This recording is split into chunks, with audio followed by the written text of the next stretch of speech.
Hey, campfire crew, let's get it on.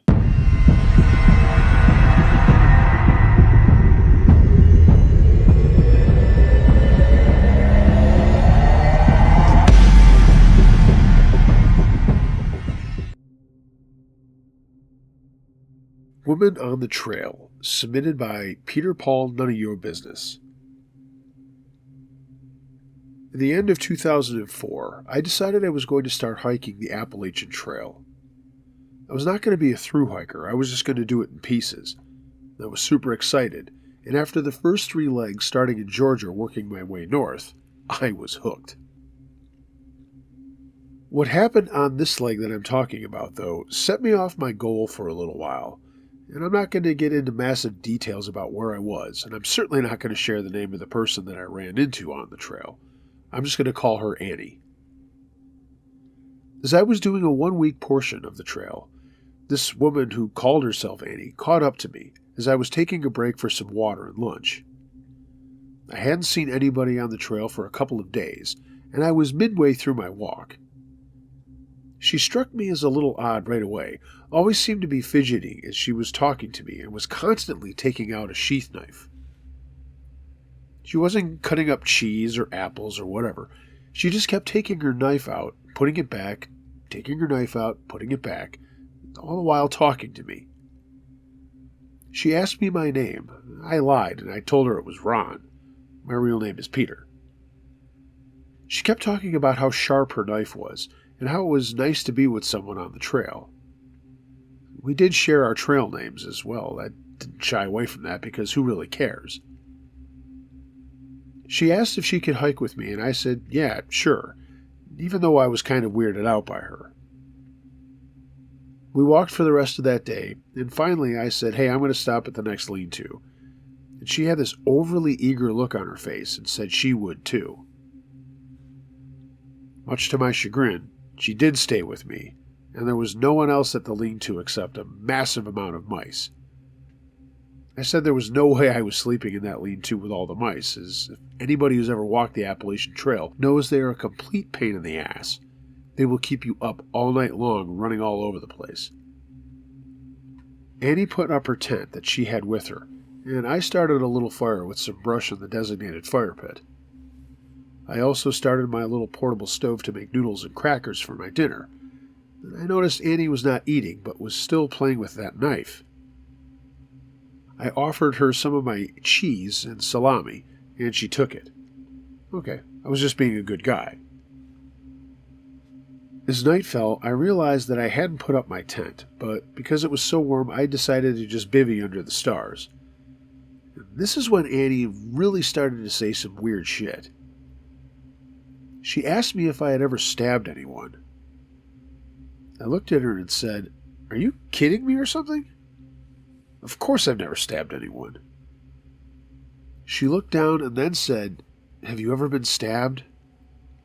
Again I said, Annie, no, this is really weird. I've never been stabbed. She just laughed and said, oh, I was just wondering. I'm reading a book about a murder. There was silence for a bit, and then she brought up something else, and the conversation changed, but I was totally not into being anywhere near her anymore.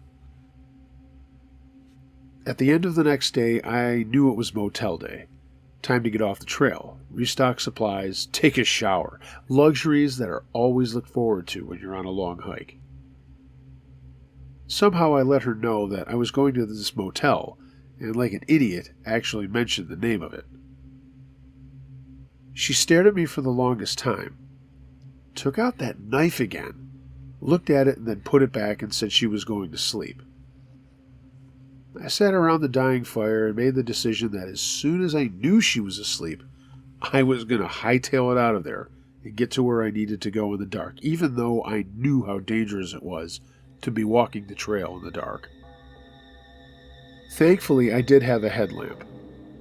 So I threw some water on the fire to make sure that it was out, and sat with my back against my pack, which was against a tree. It took another hour or so until I knew that she was completely out. Also, I thankfully hadn't taken off my boots, so there was no real commotion when I silently got up, grabbed my pack, and started off down the trail. A portion of this part of the trail you had to walk on a highway, and I knew if I could get there as quickly as possible, I knew I could really get to the motel quick and be away from Annie.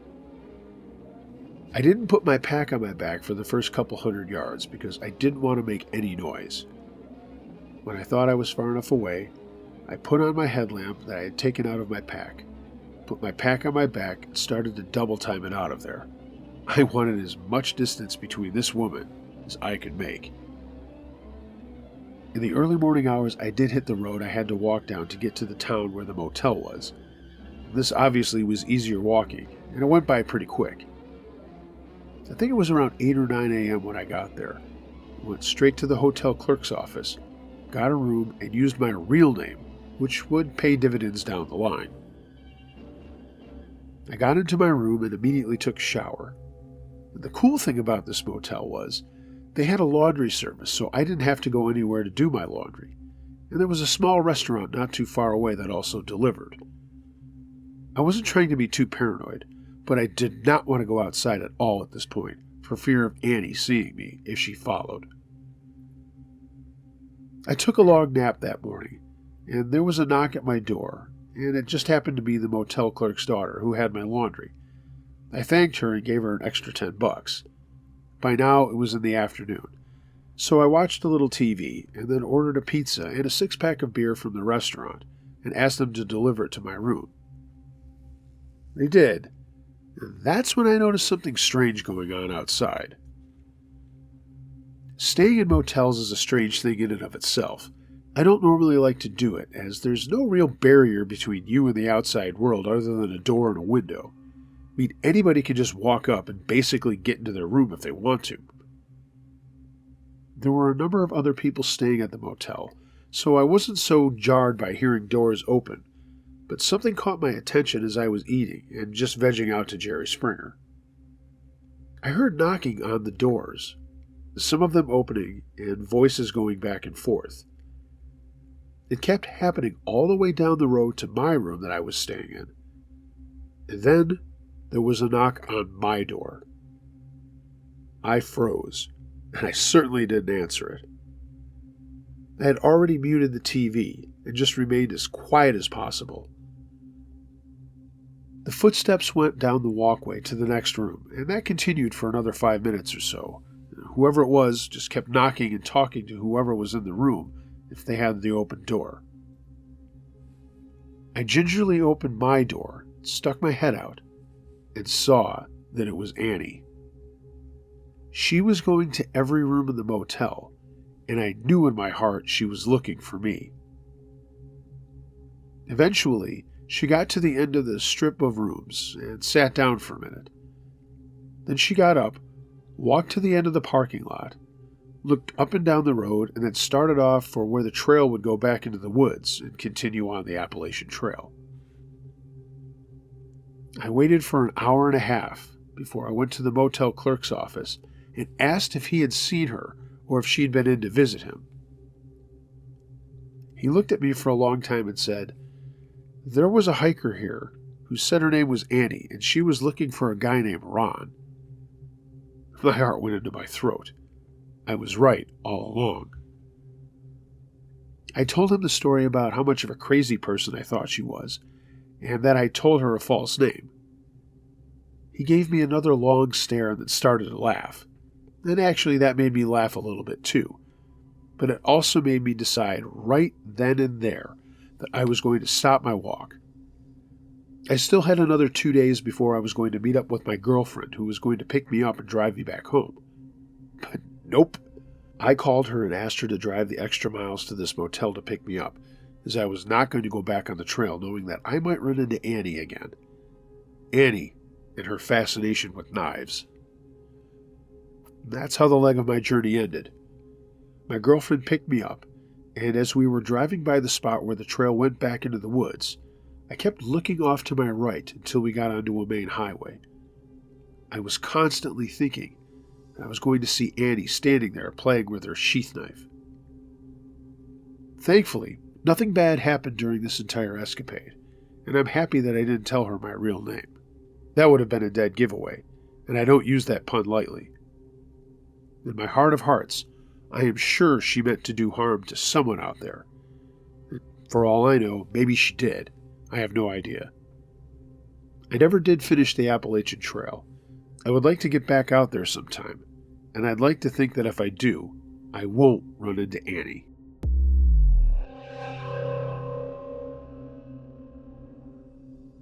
The Vig, submitted by Patrick. When I was in my early 20s, I was working a job that I hated.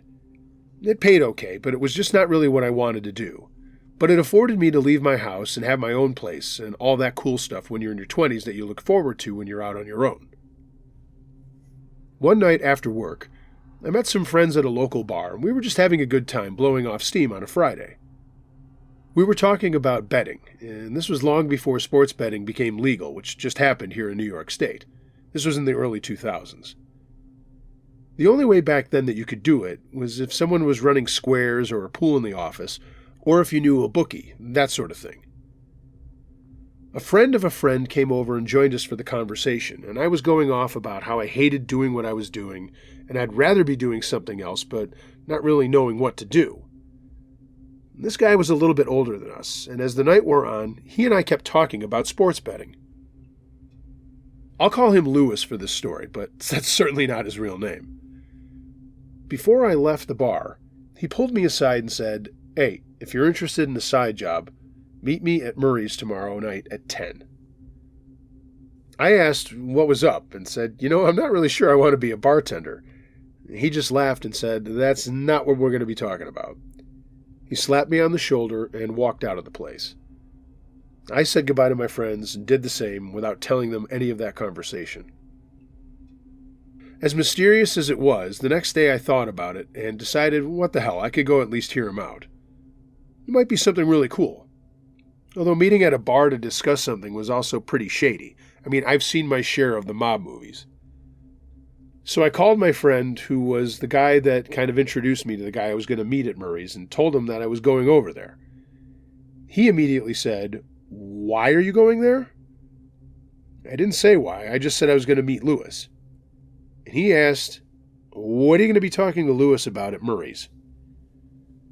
He was not really high on the fact that I was going over there, and eventually got around to telling me that it was probably a bad idea and I should just not go.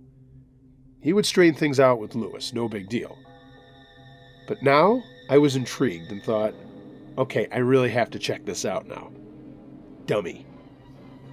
So not taking my friend's advice, I went to Murray's that night a little before 10, got a beer at the bar, and then shortly after I had sat down on a stool, over came Lewis and said, "Hey, come on in the back." I followed him, and it was a room that looked like they had catering, but it was usually just used for maybe the rest of the bar if there was overflow. Lewis shut the door behind us and told me to have a seat, and a guy standing off to the side was dispatched to get a couple of shots and another beer for me. You probably understand where this is going right now. I know it sounds like it's out of The Departed, but this happened way before that movie was ever made. I was 24 years old and about to get a proposition to get involved in illegal gambling. I didn't have to do much other than run the numbers, and that's what Lewis told me after we had a shot and a beer. And I wouldn't be doing it alone. I would have another guy with me to make sure that the payments went through. Oftentimes, guys who deal with bookies, and I'm sure this is no secret either, do not have a pot to piss in or a window to throw it out of. They just want to keep gambling. I actually started to consider it, and Lewis said I could give it a tryout if I was willing to do it. He looked at me for a long minute and said, "You seem like a good kid, so I'm going to let you see what's up. Then make your own decision." He offered me what I would be making for a couple of hours on the weekend. And the money was insane. I would be getting a cut of the vig. If you don't know what that is, and without getting into all the details, and it varies from bookie to bookie or organization to organization, I would find that out was if you want to win $100, you have to really bet 110. That's just the way it works. No matter what you win, the bookie's always going to make that extra $10. Now again, I said, it's not the same with every bookie, but it is like going to Vegas in a way. The house is always going to win at least something. You're not going to be taking the entire bet. I know that's an overly simplistic way to explain it, but I don't feel like getting into all the ins and outs of a take. Bookies have to make their money. So I thought about it for a while, and he said, let's play some darts, and then let me know what you think. Lewis seemed like a really nice guy, and quite frankly, he is a nice guy. He was just doing things that most people kind of frowned upon. People like the ATF. As the night wore on, I thought, hey, I'll give it a shot. And he told me the next weekend to be there, and I would go out with another guy to collect. I didn't tell anybody else about it, and certainly not my friend. But I showed up the next weekend, introduced to a very large guy that I'll call Lance. Lance and I got into his SUV, and he didn't really say much. I got instructions that we would go to each stop. I was just to say who I was and what everyone owed when I talked to them. I had that list on a piece of flash paper that Lewis had given me. If they had lost anything but wanted to lay for the week, that was that option. And basically, it was an option of just digging themselves deeper into a hole, and you'd be surprised at how many people will do just that if they don't have what the bookie wants. Lance basically told me that he was there for my protection, and anything that happened I might have a problem with, I was just to back off and let him do his thing. Again, this is the second time I've said this, but you probably have an idea where this is going. We went to a number of places in the city that I lived, and for the most part, it was a smooth night. Guys were handing over cash to me, and at this point, I was not taking any bets. I told them that they had to call Lewis for that. Lance just stood by me at every stop, and the night wore on.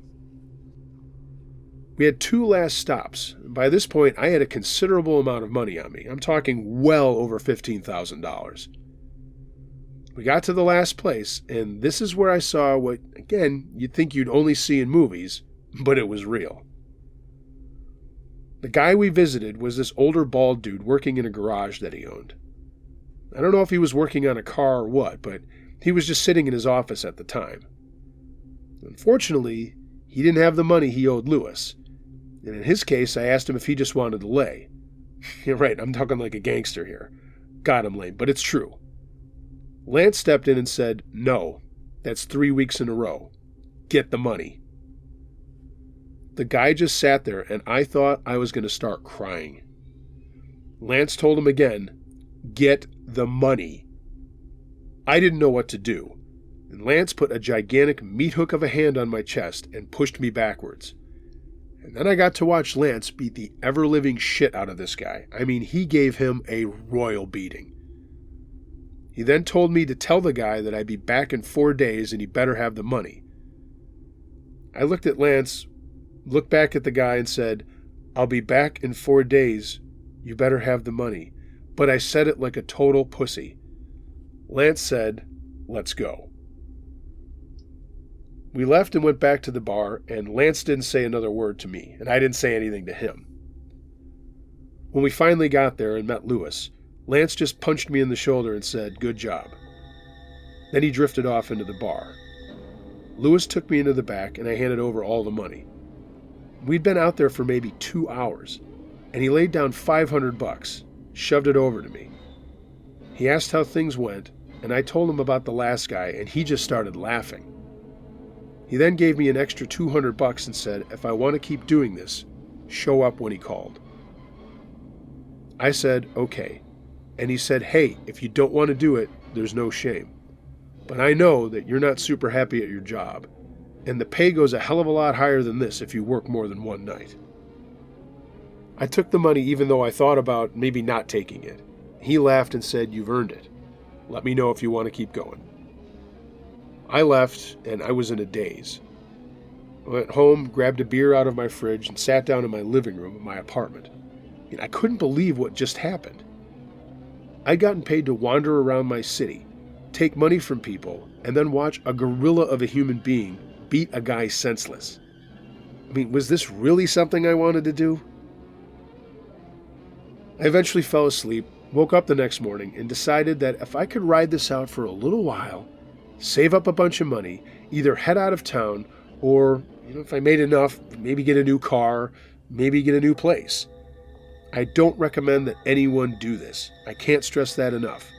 It's a very stressful thing to do, and what I was about to see was the reason I got out of it.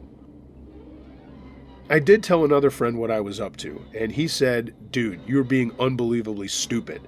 There's probably cops following you around all the time, and you're the one who's going to take the fall." Yep, I was being an idiot. But the money was looking so good, I wasn't even thinking about things like that. For all I knew, there were guys following us around. And I did realize that if I did get caught, I was certainly going to jail. But, dumb kid, I stayed. The night I finally decided that I was out of it, I had already amassed about 25 grand. This happened a couple of months after, and I wasn't working with Lance one night. There was some other guy who I'll call Tom. Tom was even bigger than Lance, but was way more talkative, and I felt like he was on something. We did a normal route with a couple of extra stops.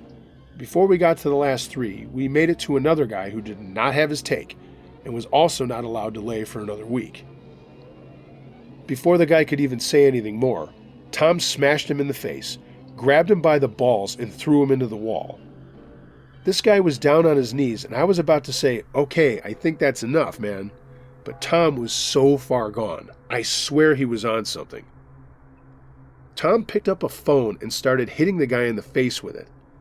Then, while the guy was trying to get up, he put his leg down on the guy's elbow, and I could actually hear the bones snap.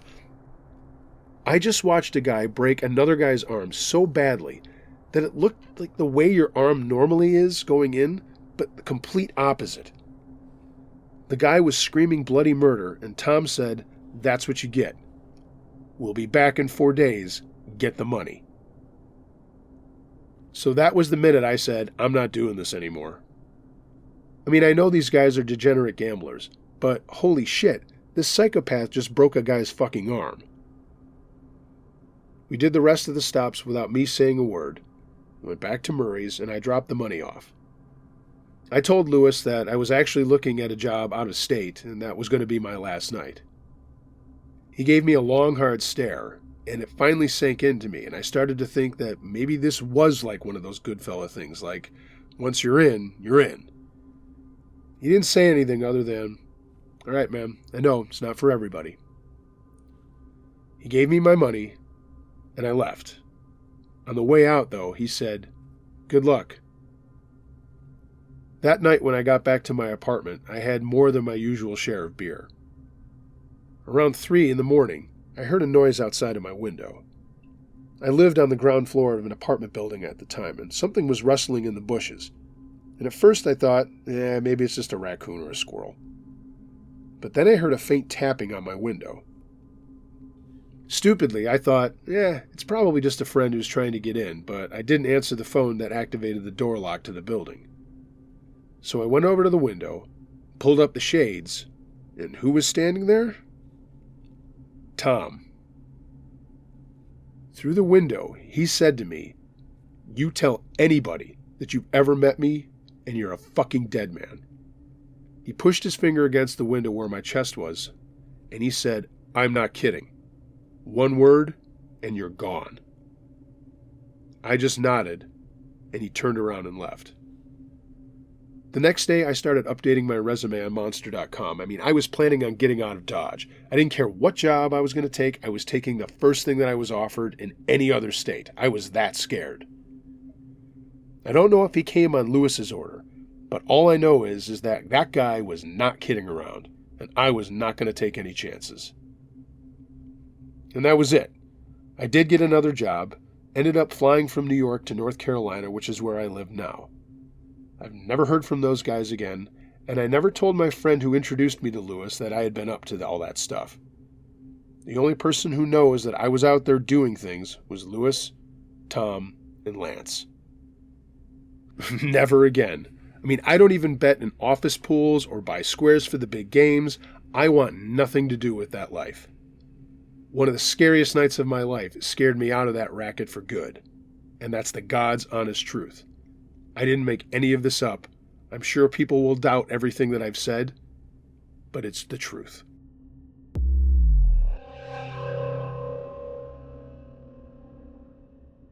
My Treehouse, submitted by Steve O. Jive. Hey, I recently saw you share your podcast in a forum in Western New York. I grew up in the same town as you, but I'm a little bit older. It's funny to hear some of the stories you share that are related to this area, so I thought I would share my story, even though I'm an old coot at this point. When I was growing up in the late 70s and early 80s, I lived out in an area that was nothing but farm country, but now it's all subdivisions. No one would know where I'm talking about other than you, but there's no point in saying anything about it as I no longer live there.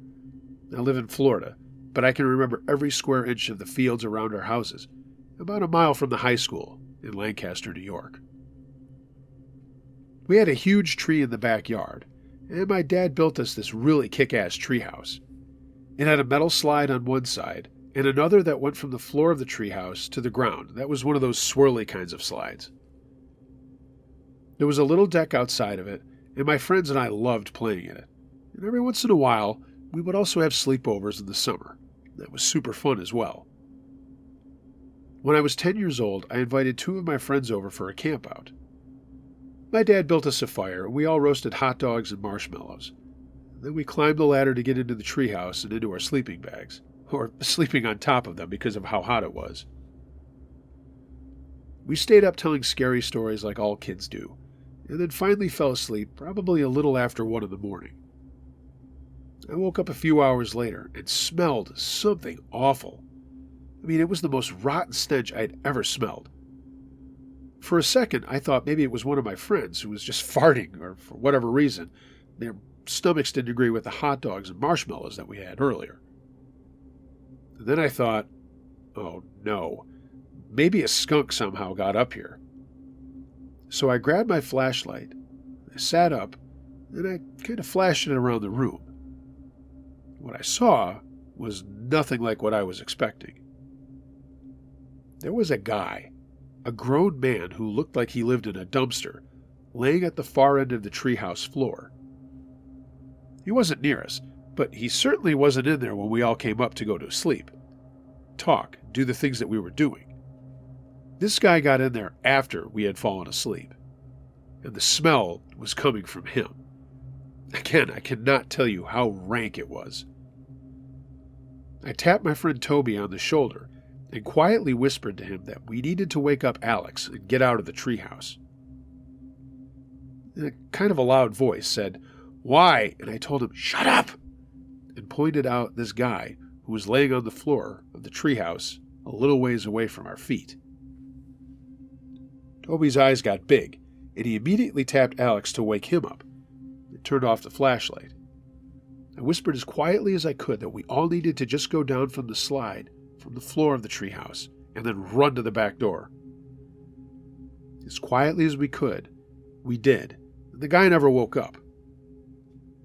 We ran to my back door, I slammed it open, and my dad obviously heard that I had slammed the door, and he came running downstairs from his bedroom.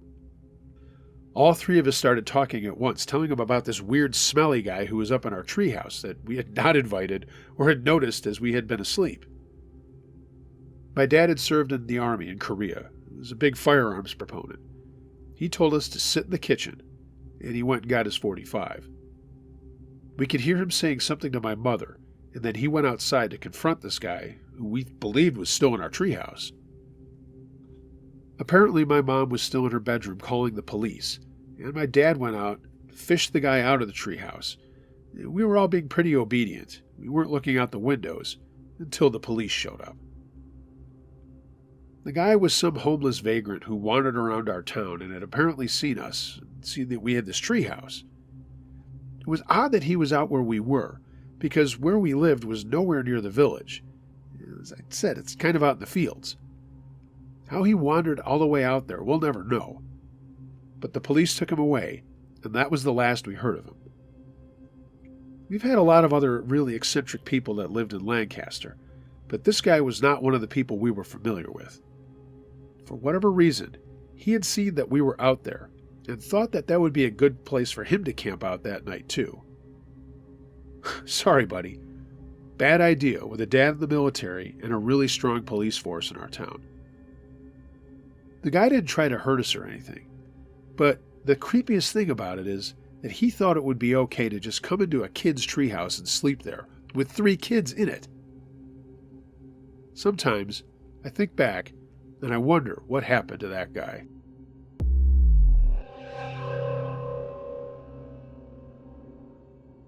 A Bad Decision, submitted by Kelly D. When I was in college, I begged my parents to let me study abroad as part of a school program, and my sophomore year, they let me do it. My friend Jen and I signed up for the London, UK program, while some of our other friends went to Australia. I wanted to go there because I knew I would have access to so many other countries, cultures, museums, and people. I was an art major, working on a double major, one a BFA in graphic design, one in communications, and I was also minoring in photography. I thought this opportunity would be an amazing way to help in all 3 of my fields. Jen was also in communications, and much more of a party girl than me, which has a lot to do with the number of troubles we had across the pond. Believe me, I love Jen and still do, but she was a lot wilder than me. We had separate rooms at the same school, but with different roommates. I met my friend Kiki, and Jen stayed with Siobhan. They were and still are amazing people, although Kiki moved back to Japan and I have not seen her in person since this time. It was thrilling to be in a different country and doing different things with so many new friends and classmates. Everyone was so nice to us, and we began to see the world differently, that's for sure. One weekend, Jen and I wanted to see the Louvre and the Georges Pompidou Center of Arts, so we asked Kiki and Siobhan if they wanted to go with us and help us with our travels. They checked with their parents, and all was cool, so off we went for what we thought was going to be a fun weekend. Before I go any further, I want to say that Paris is amazing. The people are amazing. But when going to restaurants, boulangeries, and patisseries, things can be trying. The people working there are very short if you don't know exactly what you want or can't communicate in French and actually speak to you in English. Thank God Siobhan was fluent, and that would save us later. We took an early morning train from London to Paris, checked into a hostel, and then hit the Louvre before it got mobbed. Then we had lunch, saw the Eiffel Tower, before deciding to go to dinner after walking around Paris. Our waiter, and I don't give a shit naming his name, was Raphael, and he was a complete dick from the moment we got there. He was smoking a cigarette outside as we looked at the menu, and then he barked at us that we needed to decide if we wanted to eat there, as it was going to get busy. For some reason, Jen thought he was the hottest thing ever and told him that we would take a table. So we went in, had Pernod on Siobhan's recommendation, and that led to more Pernod. As we ate and drank, I noticed Raphael's attitude kind of changing. He was now being much nicer, and when we were pretty drunk and getting ready to leave, he grabbed Jen by the arm and asked her in English if we wanted to go to a party his friend was having. He apologized for not being a college student like us, but his friends were, and he thought it would be fun. We all looked at one another, and in our drunken state said, "Why not?" He told us to come back, and he'd be off work at 10 o'clock. So, giggling, we left and walked around laughing, and now I was realizing how cute he was, and thinking that maybe his friends were too. We went back to the restaurant, and true to his word, there he was. He led us to the metro and told us about his friends. It never dawned on me that we were just diving into something. That was the booze thinking for all of us. Finally, we got to an apartment building, and I was beginning to sober up. We went upstairs to an apartment that was loud with music, and people were talking. We all went in, and at first no one seemed to notice us. But Raphael introduced us to some people, and while it was hard to understand the conversations, most of the young people spoke very good English. After a while, everyone started to leave, but Raphael and his friends, Lucas and Arthur, told us to stay and keep enjoying the night. Jen was smitten, and the other two had taken a liking to Siobhan and Kiki. Being honest, I'm not the most beautiful girl in the world, but I was kind of feeling left out. I stopped drinking, but Kiki and Jen kept at it.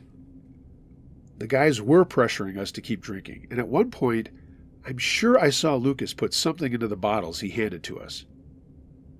I mentioned it to my friends, but only Siobhan took it seriously. She excused herself and said she needed to use the bathroom. When she came back, she said we needed to go, right now. I asked why, and she said she overheard Raphael and Lucas talking about drugging our drinks and having their way with us. Suddenly, Kiki said she didn't feel well, and Jen was practically passed out. I looked at Siobhan and she said we needed to get those two out of there. That's when Lucas came in with 2 glasses of wine and said he wanted to make a toast to our new friendship. Siobhan said, in French, we had to leave, and thanked him for the fun night. I got up, and that's when I saw Arthur locking the door.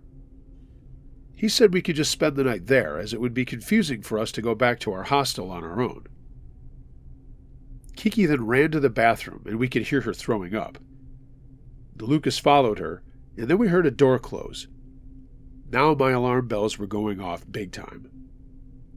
I knew something was wrong, and I walked towards the back bedrooms and bathroom, just to find Kiki, and I heard Lucas saying something to someone else that I hadn't seen earlier in the party. They both laughed, and then I heard Kiki cry out.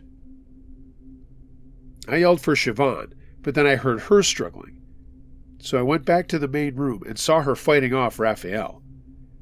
She scratched his face, and he hit her very hard and knocked her down. I heard voices from the back getting louder, and I did the only thing I could, got out my pepper spray. I nailed Raphael in the face, turned and hit Arthur, and they both ran to the kitchen area for water. Siobhan and I ran to the back bedroom and grabbed Kiki off a bed. Her pants were around her ankles, her panties were gone. The guys were still yelling in the kitchen, and we ran out after unlocking the door and grabbing a mostly comatose Jen. Lucas made one last-ditch effort to get us, and Siobhan said, Va te faire foutre, mourir, and then in English said, I know what you assholes were saying. He looked more surprised that she spoke French, and we all dragged ourselves out the door and down the stairs. Not knowing where to go, a very kind man walking his dog saw our dismay and said he would help call a cab and the police. We stood shivering for 20 minutes before the police showed up, and he let us sit in his cramped car while he and another officer went up to the apartment. The guys tried to bullshit their way out of what happened, but one look at their peppered sprayed eyes was all that they needed to know that we were telling the truth. Kiki was now passed out alongside Jen, and they took both of them to a hospital and sent us back to the hostel, asking us to see them in the morning. We did just that. Jen and Kiki were okay by the time we got there, just really hungover from their roofies. All 4 of the guys were arrested and charged. We were told we might need to come back to take part in hearings, but we were never called to do it. We just got messages that our statements were enough, and they had enough evidence to prosecute or whatever they do in France. When Kiki and Jen were ready to leave the hospital, Siobhan and I had already gathered their things and told them that we were going back to London. It was a quiet 3-hour train ride back to campus. To this day, I know if it hadn't been for Siobhan understanding the language, we'd have all been in a worse way than we were. On an end note, Kiki was okay. They hadn't got as far as they wanted with her. Thank God.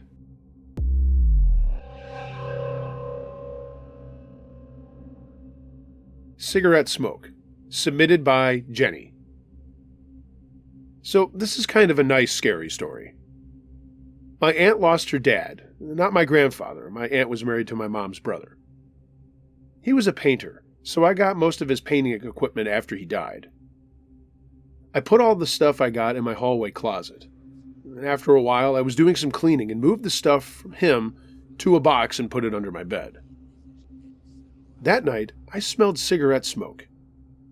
He was a heavy smoker, and I thought maybe it was him, but in my family, we don't talk about that kind of stuff. I've had many experiences but never shared them with my family, so I said nothing. Time passed, and it happened again. This time, I told my aunt, hey, I think your father paid me a visit. She didn't believe me. I insisted.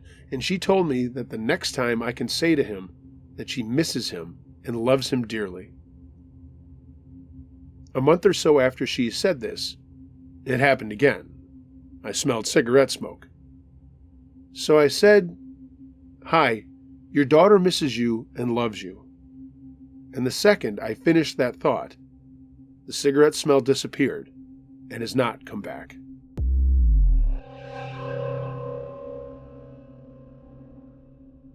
Hey gang, I thought I would end this episode with a little bit of a Q&A. I have not done this in so long, and normally I handle this stuff in a live campfire, which we have not done in so long. I know people keep clamoring for it, and I know I keep saying I'm going to do it, so maybe that'll light the old campfire under my butt to actually get that going. But I thought I would just grab a couple of questions here. I've got an entire folder. If I have not answered you via email, I will. But I just grabbed a couple here to round out this podcast. This one comes from Spindledorf1. I'm sorry, I'm scrolling down here. A while back, I tried starting a channel like yours, but only got a few people to watch it, so I gave up and stopped doing it. What can you tell me to get more followers? Thanks. I know I've addressed this before. I don't know. Is my biggest answer. I don't know why some people have massive success and why others don't. I certainly do not have massive success. I don't have, 1.4 million followers or 500,000 followers. I did not do any advertising to get the followers that I have. I didn't do anything special other than just, put out the best content possible. I will say this, cut some stuff, share it with your friends, and get feedback before you just run out and start throwing stuff up on YouTube. And I say this in the nicest possible way. And I don't want you personally to take offense to this, and I don't want anybody else to take personal offense to this. And I'm not saying that I'm, Ken Nordine or, any other huge narrator who's got an unbelievably pleasing voice. I'm not Morgan Freeman, and I'm not anybody like that. But voice, cadence, and choice of just timbre is really important. And you've got to be very cognizant of that. The stories are the stories, and they can be super creepy, but if they're delivered in a way that no one is going to be comfortable with, then you're barking up the wrong tree. And I know everybody likes to do that. And, and I've had those questions before, we really love your voice. I fall asleep to your, voice every night. And I love the way you narrate. And I just like, how did you get that voice? I'm going to say two things. Number one, my dad fucked my mom and I came out and this is my voice. Okay. To be blunt. Second, it's years of training. It's, I went to broadcasting school and I learned a lot of bad habits and how to get rid of the bad habits that I had and how to get rid of them. And then, being in a live format on a number of radio stations over the years, and then working in the field that I work in, which is, I'm dealing with a lot of people and also having to present to a lot of people. It's being extremely conscious. I can't even speak right. There, I should shut up. It's being extremely conscious of how you talk and how you go through any material that you're reading or narrating. So that's my advice is practice, listen to yourself, share it with some friends. And when you get good feedback and they can say, no, maybe you should try it this way, or you even tell yourself that, then that's when I would venture out onto YouTube. I wouldn't just jump into it with both feet because you will get frustrated when you put something out that you think is really awesome and only 14 people listen to it. I totally know where you're coming from. So, that's my advice for that. This next one comes from Blitzkrieg Buddy. What are your thoughts on female horror narrators? We don't seem to get as much notice as male narrators. I don't know. I couldn't tell you that you don't get as much notice as male narrators. I love working with female narrators that help me out from time to time. I've worked with Mandy Mortem. Mahala helps me out all the time. Shout out to Mahala. You are the best. So I couldn't say that you don't, but if you're thinking that you don't, I'm just gonna take your side and say, okay, why is that? I don't have an answer for that. The female voice is amazing. Just the other night, I put up something on my personal Facebook page about my top 5 favorite female rock singers, and those 5. I mean, that's just 5. It's arbitrary why I said 5.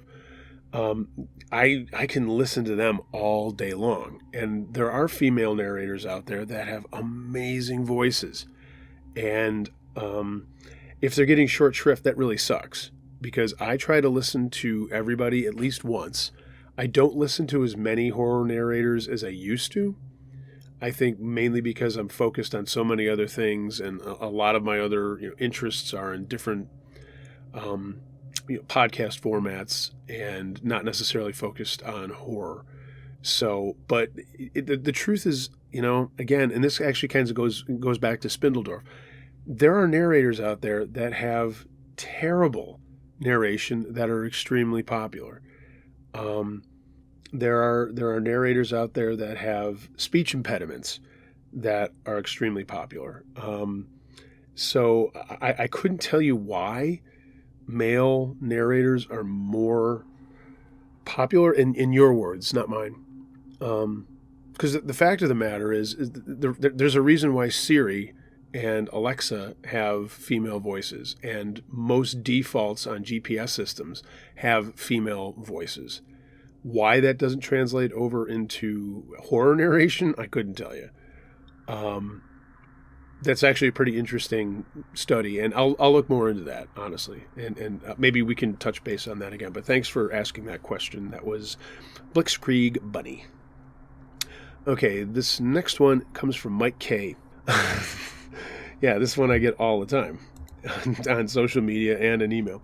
You used to upload a lot more, but recently it's been sporadic. No offense. I love your work, but wish there was more content coming from you. Okay. I have an extremely busy life. My regular day job keeps me extremely hopping. There are days that I am up at 5 a.m. getting work done. There are days that I am working till 10 o'clock at night. I also have my 3-year-old and my crazy, stupid dog. And I also have to have time to spend with my bride. So it's one of those things that before all that happened, I had a lot more free time. And that also speaks to why I was doing more, live virtual campfires. It really just comes down to time management. And the other side of it is this. I'm trying to rely more on listener submissions rather than just going to Reddit, which seems to be the go-to for a lot of other narrators. And I'm not knocking it. But to me, I would rather you guys hear stories that are fresh, that are not happening anywhere else, to my knowledge. Maybe they are. Maybe, whoever's sending it to me is sending it to all the other people. But to just dip into, Reddit and let's not meet stuff and all that kind of stuff, which is kind of what goes back to what I was saying before, why I don't really listen to a lot of other horror narrators anymore. You hear the same story over and over and over is really what it comes down to. And so I would rather put out what I consider a solid 15-minute, 30-minute, 60 minutes of, again, what I consider high-quality content, rather than regurgitating something that I know everybody else has access to and probably already has done. That's what I would rather bring to the table. So, but I appreciate that, Mike, and anybody else who's asked that question, there's your answer. Okay, last one for tonight. Angelica 1999. I love your channel and I listen to others. Don't take offense. Do you have favorites? Can you share them? I've mentioned this a million times, and I have no problem saying this. And again, this is the third time I'm saying it. I really don't listen to a lot of other horror narrators anymore. And total respect for all of them. I mean, some of it, those guys, that's their livelihood. And that's why they pump out, episode after episode after episode. You get, one every other day, and some of them are 2 hours long, and some, whatever. Who are my favorites that I still listen to? I really like Mr. Nightmare. I like him because he always limits it to like 15 minutes, and I kind of dig that. In other podcast work that I do, that it's like that 15 minutes that you're just like, you're totally focused and you don't zone out. And I like the way he does things with the way that he does the sound effects and all that stuff. I love that guy. Never talked to him. I would love to reach out to him, see what's up with him.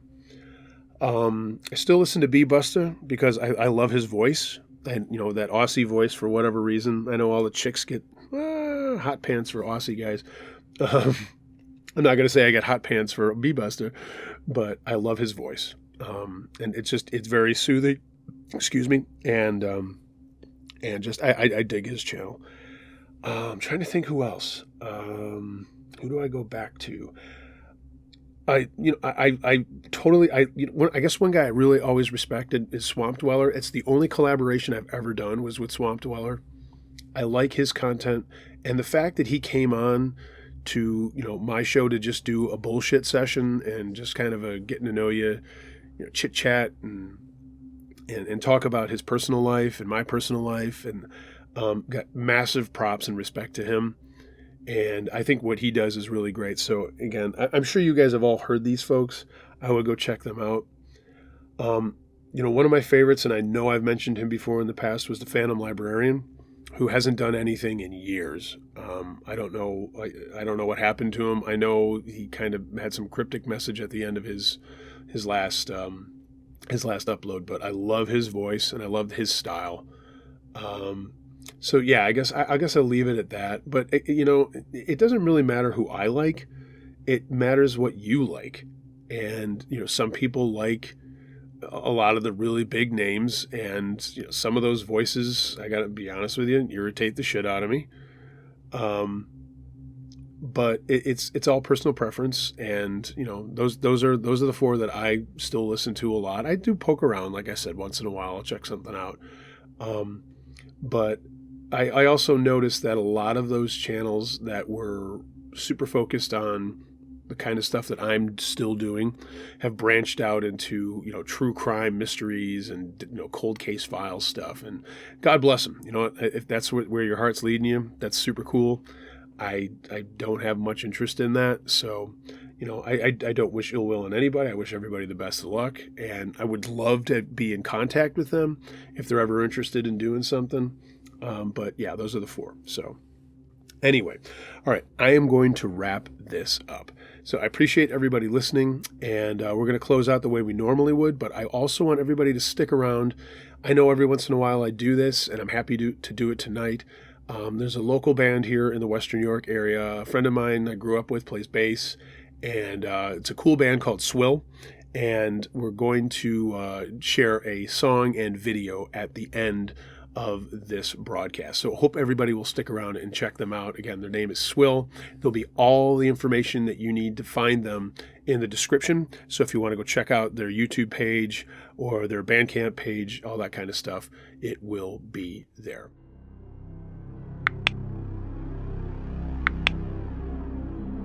Hey gang, thanks for listening to this episode of Uncle Josh's True Scary Stories. Hope you dug it. If you have a true scary story of any nature and you'd like to hear it narrated on my channel, email Uncle Josh truescarystories@gmail.com. I read them all. Please like, share, and subscribe to my channel if you haven't already done so. Make sure you hit the notification bell. And of course, follow me on social media. All the links to that are in the description below. And until next time, be excellent to each other. And remember, be wary of things that go bump in the night. It could be anything. A ghost, a monster, or the guy next door.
don't